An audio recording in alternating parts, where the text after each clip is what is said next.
cortadora para cortar las muestras. Esmeril para quitar rebabas. Baquelitas, polímero termoestable para hacer las probetas metalográficas. La prensa de montaje, aquí se funde la baquelita para formar las probetas. Lijas para pulir las probetas, alúmina para la última pulida y que quede acabado espejo. Pulidora y desbastadora de probetas metalográficas. Durómetro de Vickers, donde medimos la dureza de las piezas. Para las pruebas Vickers es necesario tener muestras montadas en la probeta. Agua regia para atacar la muestra y algodón para secar y no rayar. Microscopio metalográfico para tomar las fotomicrografías. Probeta de acero 1045. Cubeta con agua para templar las muestras. Caja de hierro con tapa. Horno mufla. Secadora y máquina marcadora. Equipo de protección para altas temperaturas. Es importante el uso de botas de seguridad. Arcilla bentonita. Colocamos la probeta 1045 para cortar 3 rodajas de la muestra. Se cortan las muestras de aproximadamente 1 centímetro de espesor. Con la ayuda de un esmeril se le quitan las rebabas. Con la máquina marcadora se marcan las piezas para poder distinguirlas entre sí.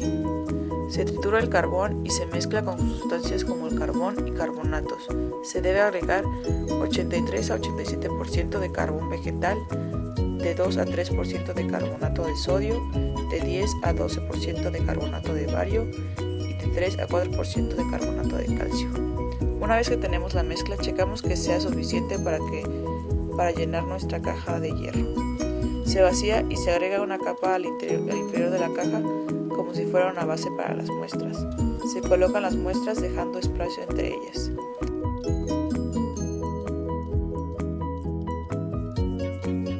Se cubren completamente con la mezcla de cementación.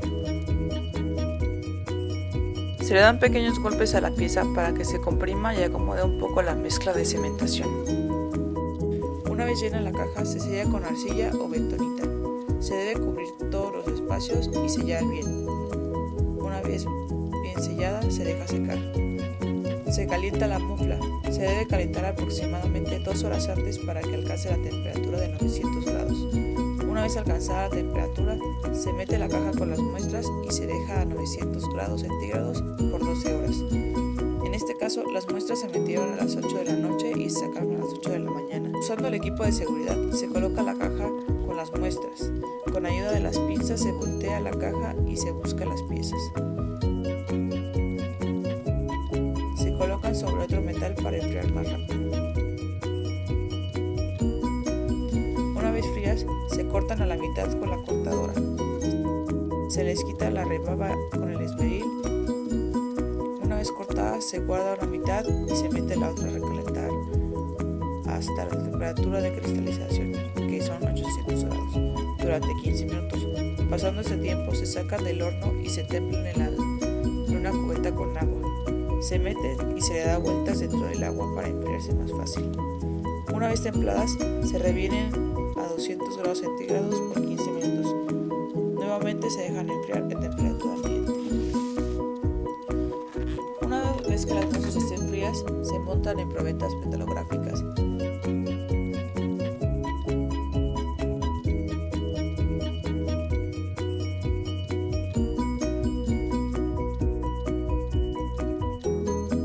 Se marcan con la máquina marcadora para tenerlas identificadas. Se desbastan y pulen para tener acabado espejo.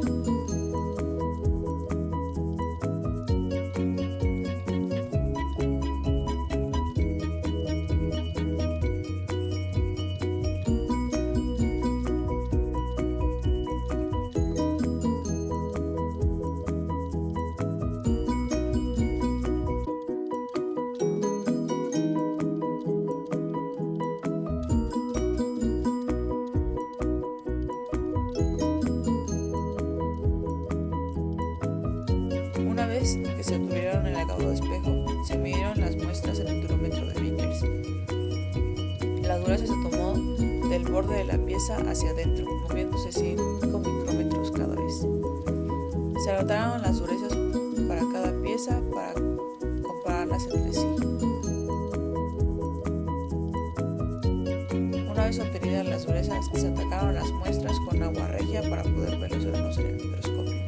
Se tomaron las fotografías para obtener el tamaño de grano y ver los cambios en las piezas dependiendo del tratamiento que recibieron. En la muestra original de acero 1045 se pueden observar granos de gran tamaño.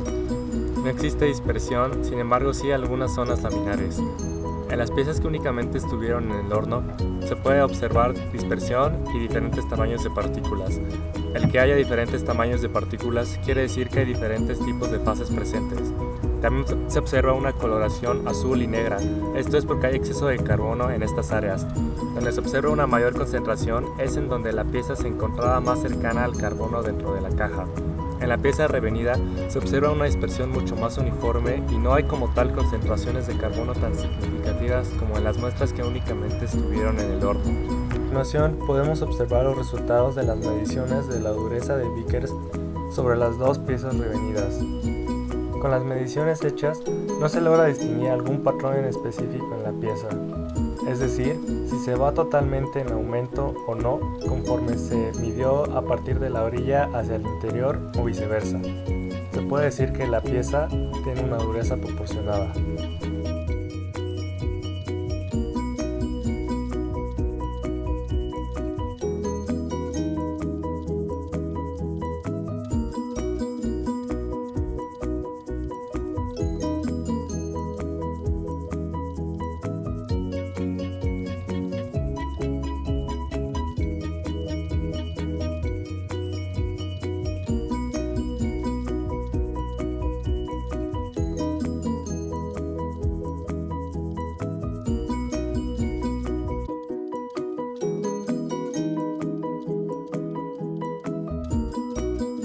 Definiciones. Cementación o carburización. Es un tratamiento térmico durante el cual se agrega carbono a la pieza para formar una nueva fase en la misma y mejorar sus propiedades, entre ellas su resistencia superficial y su dureza. El carbono equivalente es el porcentaje del monóxido de carbono presente en la atmósfera que está en contacto con nuestra pieza que va a ser carburizada.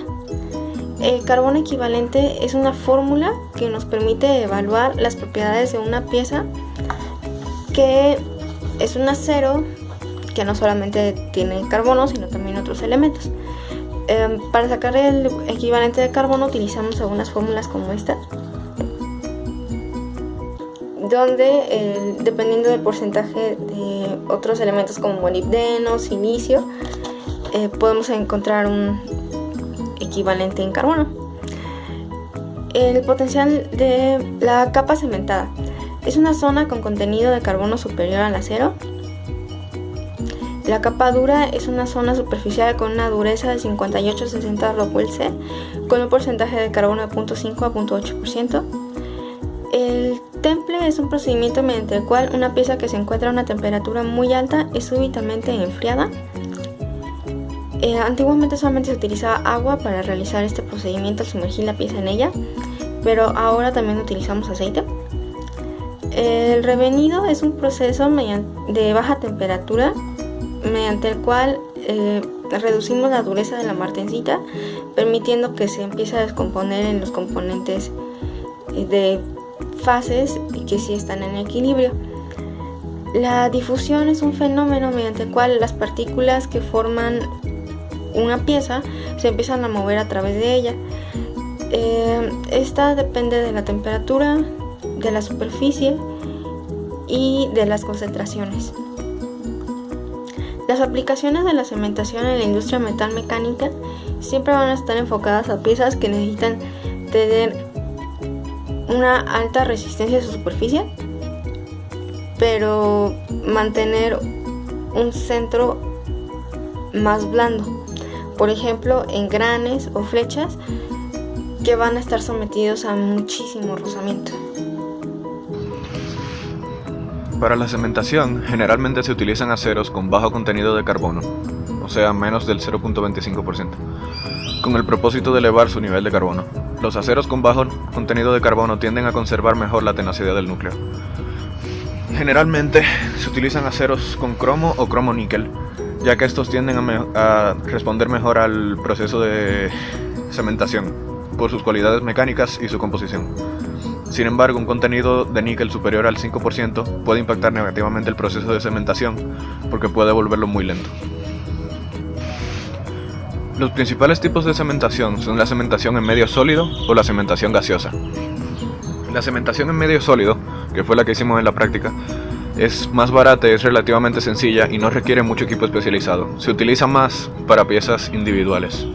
Solamente se deben colocar las piezas dentro de la caja con la mezcla de cementación, sellar la caja y llevarla al horno por cierta cantidad de tiempo a cierta temperatura. La cementación gaseosa requiere equipo mucho más complejo y se aplica más a la producción en masa de piezas cementadas. Presenta ciertas ventajas con respecto al otro tipo de cementación. Por ejemplo, el proceso es mucho más rápido, es menos perjudicial para la salud y las propiedades del núcleo no se ven tan afectadas. Las fases y los microconstituyentes se distinguen porque las fases son porciones del material que tienen propiedades físicas y químicas homogéneas. Los microconstituyentes son elementos de la microestructura de material que poseen una estructura característica e identificable. Un microconstituyente puede tener más de una fase. Los hornos para cementación gaseosa típicamente tienen entradas para aire de la atmósfera, gas natural y algún gas endotérmico, además de una sonda para la entrada de carbono. Dentro del horno hay hornillas, las cuales producen el calor necesario para que ocurra la cementación. También tienen controladores electrónicos para los niveles de carbono, la temperatura dentro del horno y la entrada de los gases anteriormente mencionados. Bueno, respondiendo a la pregunta que se nos hace de determinar la profundidad de la capa carburizada que se obtiene cuando se cementa a 930 grados centígrados por 8 horas, una pieza de acero de 0.1% de carbono, cuando el potencial de carbono de la atmósfera del horno en la que se realiza el tratamiento es de 1%, y hay que utilizar los aceros de la práctica para los cálculos. Lo que hice aquí fue obtener la temperatura que se nos da, que la pasamos a Kelvin, que es 1203 Kelvin. Después las 8 horas las pasamos a 28.800 segundos y hay que usar la primera ley de Fick para poder obtener la profundidad total de la capa carburizada. Entonces lo que obtenemos es los valores de las tablas de DO0, ya que sabemos que el hierro es FCC, y también obtenemos Q, que es 32.900. Usamos la fórmula y lo que obtenemos es que D es 2.42 por 10 a la menos 7 centímetros cuadrados sobre segundos. Ahora sabemos que el acero en superficie en 1% y el acero en atmósfera está en 1%. Y sabemos que el acero 1045 está a 0.45% de carbono. Entonces lo que hacemos es usamos la segunda ley de Fick y lo que sustituimos aquí es el 0.45 en CX y en CO ponemos el 0.1. Y aquí en D ponemos lo que sacamos en la primera ley de Fick y el tiempo es el que obtuvimos ya anteriormente.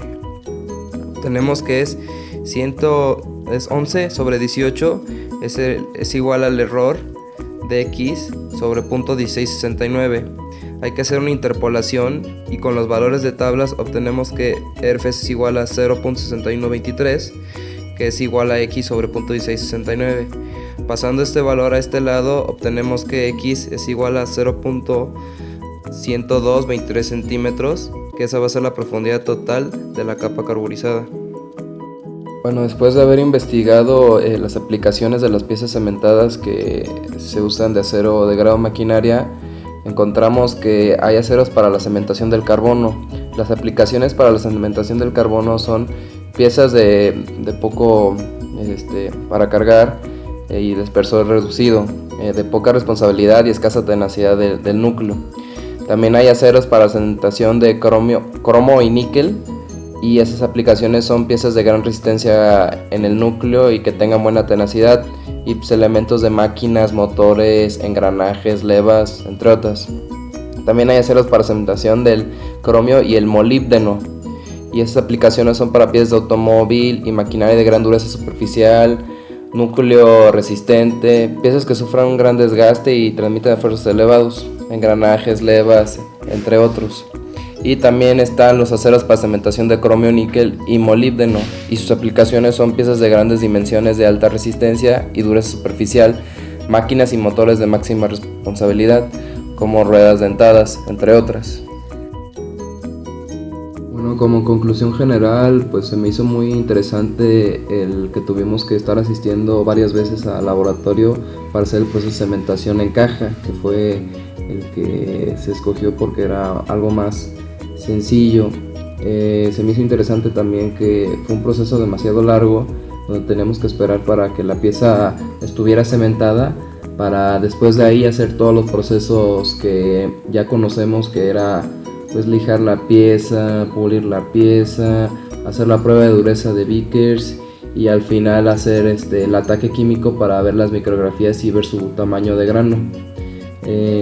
Yo creo que aprendí demasiado en esta práctica, a pesar de que son procesos al final que a lo mejor ya conocemos, que son los de pulir, la prueba de dureza y la micrografía. El proceso de cementación se ve que es interesante y es un proceso que a lo largo de la carrera me va a servir, ya que pues, es un proceso que me va a ayudar a cementar piezas. Ya después de esta práctica somos todos unos expertos preparando muestras metalográficas, encapsulando las muestras, midiendo Vickers y tomando micrografías. En esta práctica no solo aprendí sobre la cementación, sino también aprendí sobre otros tratamientos térmicos y cómo afectan las propiedades del material. Podemos concluir que la parte de afuera es más dura, mientras que el centro es un poco más suave. El carbono empieza de la superficie y después se difusiona hacia el interior de la pieza. Estos tratamientos térmicos son muy importantes para la industria, ya que nos ayudan a mejorar las propiedades y que nos duren más los materiales. Bueno, como conclusión me llevo que el hacer un tratamiento térmico u otro afectará de cierta manera u otra al material original. Es muy importante saber qué propiedades se buscan al final en el material para así hacer el tratamiento térmico correspondiente. Al igual que las prácticas que hemos realizado anteriormente, esta me pareció muy apropiada e importante para la comprensión del material del curso. Es fácil, por lo menos para mí, perderme entre tanta teoría si no vemos en la práctica los efectos de lo que estamos estudiando. Al cementar las piezas de carbono pudimos ver el efecto que realmente tiene este proceso sobre las propiedades del acero. En lo personal me sorprendió que hubiera una diferencia tan grande entre las durezas de las piezas cementadas, las piezas sin cementar y las piezas templadas.